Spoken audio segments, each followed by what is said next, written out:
Hello guys, welcome back to my YouTube channel. In this video I'm showing how to disable automatic startup of programs in Windows 10 after booting.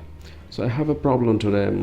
One of the browsers that I have installed is automatically starting after boot up, so I just want to disable that one. So for that you can just right click on the bottom taskbar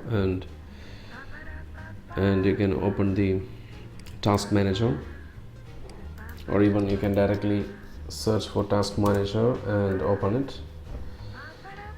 So under the task manager, after you open the task manager, you can see there is a startup option.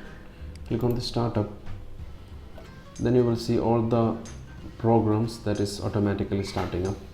So you can see here I have already disabled a lot of programs for starting automatically and booting up, but there are some new programs that I have installed automatically starting up. Suppose Dropbox. I need Dropbox because after rebooting I want Dropbox to sync the files automatically. So I'm not going to disable this one, but I'm going to disable this Sidekick browser and Google Chrome. Both of them I don't need to start it in the beginning of my computer or after booting immediately.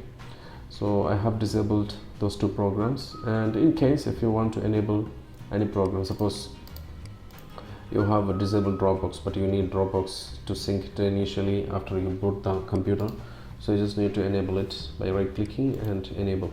So that's how you can disable and enable automatic startup of programs. I believe this video was helpful to you guys. Thank you for watching.